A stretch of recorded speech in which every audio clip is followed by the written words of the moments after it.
What's going on, everyone? T-Bone coming back at you here again with another Yu-Gi-Oh! Unboxing.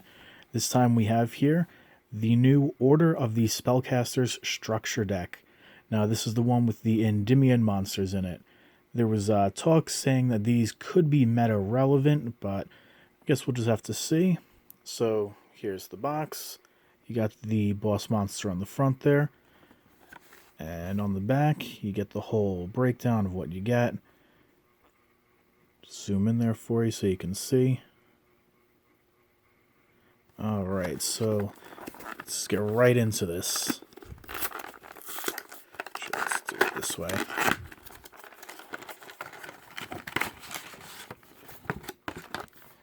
Alright, so what you get inside, just like every other structure deck, you get the beginner's guide. You get a playmat, which I will show that off here now.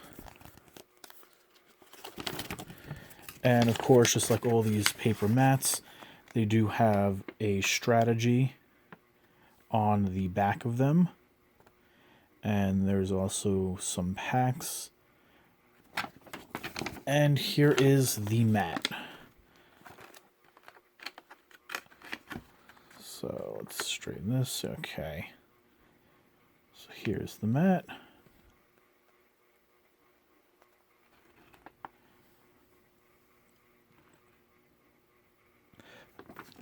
It's pretty cool looking. Not my favorite one they've provided, but who really uses the paper mats? And then we get the deck itself.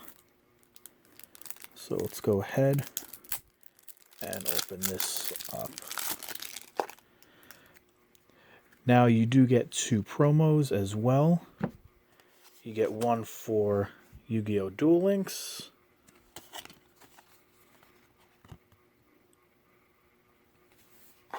And it looks like you get a new promo for the Legacy of the Duelist Link Evolution.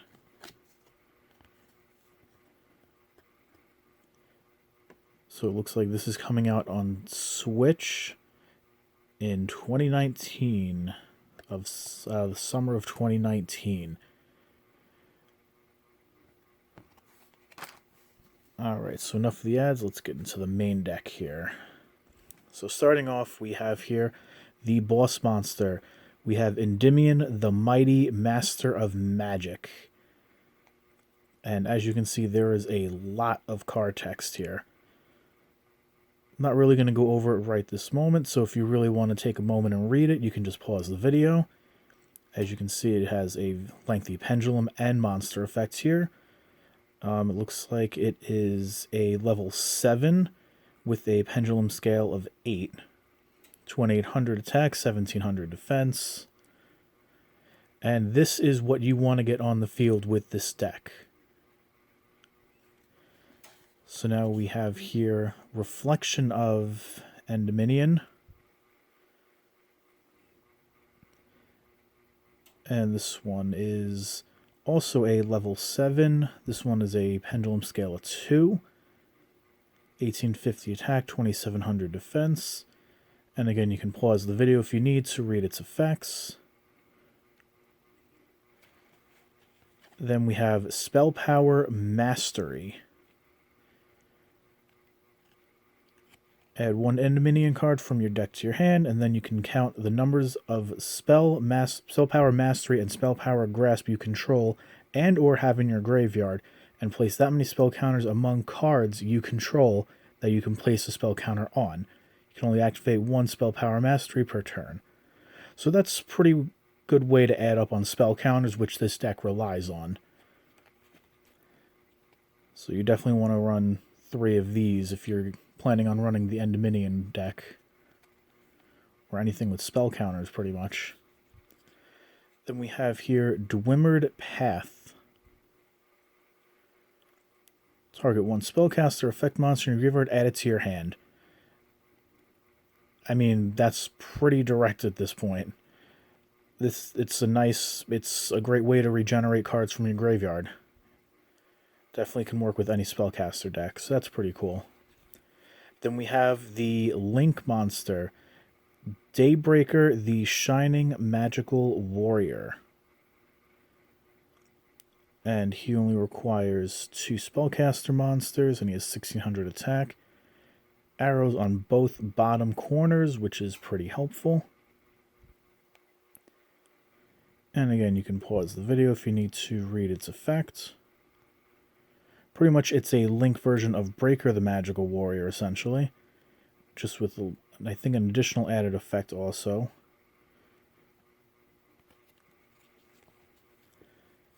And that's all for the foils in the deck. Now we have the commons. We have Magister of Endominion, which, again, lengthy text.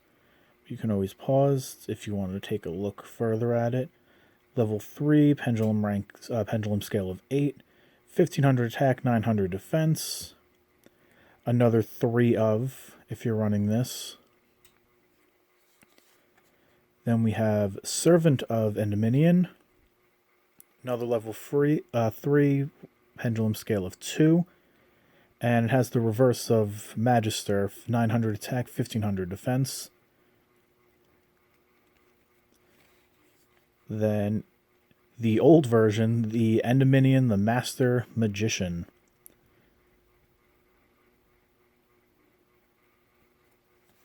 We have here Crusader of Endominion, which is also a Gemini card.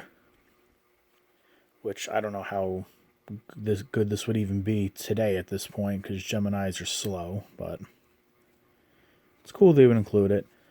We have Defender the Magical Warrior,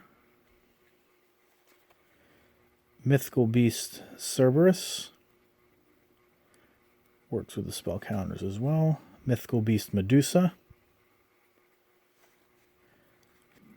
We have Magical Something. It's something, alright. Magical Exemplar. We have Magical Abductor. So all 3 of those cards, they have good synergy with the deck, so they'll definitely work with it. We have Disenchanter, which again works well with these spell counters. We have Apprentice Magician. We have a Dark Magician of Chaos, which I think is a little bizarre to have in this deck, but I am not going to complain about another copy of this. Then we have Fairy Tale Luna. We have Summoner Monk. And they decided to throw a little bit of a spellbook engine in here, because they decided to. Why not? So we have a Spellbook Magician of Prophecy. That's the only Spellbook monster or Prophecy monster we get. Magical Undertaker. Magician of Faith. Classic card here. And here is one of the stars of this deck. We have a common printing of Droll and Lockbird. So again, you pick up 3 of these decks, and this one card right here is already going to help make up for that. If you don't have Droll and Lockbird, it's definitely a useful hand trap. So this is your chance to easily get 3 of them and not spend a lot of money on them. I think as of right now, they're going for about $4 to $5 a copy. So definitely want to pick those up. That's all for the monsters. Now for the spells. We have here Endominion's Lab. And it looks like its name actually becomes Magical Citadel of Endominion, which is cool. But they give you one as well, a Magical Citadel of Endominion. And this is a field spell that you're going to want on the field as long and as much as possible when you're using this deck. This is how you're going to help. It's going to help you trigger all the effects, help you pay cost even on some of the effects as well. So definitely want to have a couple copies of these if you're running the deck. Then we got Spell Paragraphs. I think, yep, we got 2 copies of that. So again, useful way for the spell counters to gain some. Then we have Arcane Barrier. And here is our other spellbook cards, actually. We get a copy of Spellbook of Secrets. We get one of Spellbook of Power. And one of Spellbook of Wisdom. So that's your mini spellbook engine there, and along with the Spellbook Magician of Prophecy. Then we get Magical Blast, another classic card.